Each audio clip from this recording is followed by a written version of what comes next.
Hi, it's Clark Reid dropping in out of the ether with more tech headlines today. If you enjoy these reports, you could help us out. Tap that like button, and you can also subscribe, and you'll know when each new report is up for you. They're usually Monday through Friday, by the way. OpenAI, makers of ChatGPT, has filed for its initial public offering. Benzinga.com reports the AI firm decided to announce as the information was going to be leaked anyway.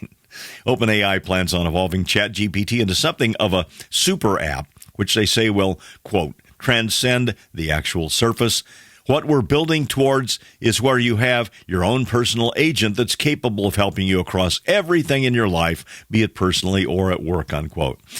OpenAI plans to give the U.S. government early access to its new AI models. President Trump, meanwhile, has said the government will take stakes in the AI companies like OpenAI, and that remains to be seen. China has launched the first wind-powered underwater data center. According to TheGuardian.com, the 24-megawatt facility is a joint project of High Cloud Technology and China Communications Construction, which is a company that's owned by the Chinese government. The plant's 6 miles off the coast of Shanghai. It's powered by a nearby offshore wind farm. The natural cooling from the ocean saves unbelievable power on land. Anywhere from 25 to 40% of the total electrical demand for an AI data center comes from the need to pipe chilled water around the servers to keep them from overheating.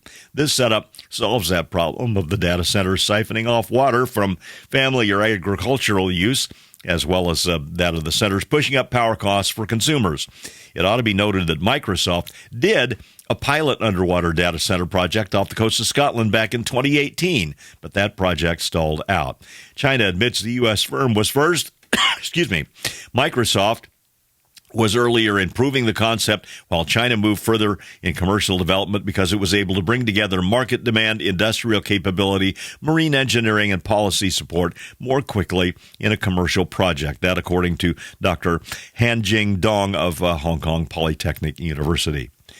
The clock had been ticking, but now the FCC has kicked the can down the road for Amazon. ArsTechnica.com says the deadline had been coming up for Amazon to get half its system of LEO satellites in orbit by the end of this July. But it's now given them until July 30th, 2029 to get half of those 3,232 satellites into orbit.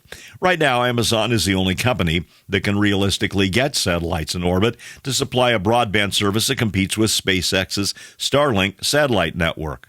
The FCC considers it in the public interest to have a competitor with Starlink. A court has blocked Trump's $100,000 H-1B visa fee scheme.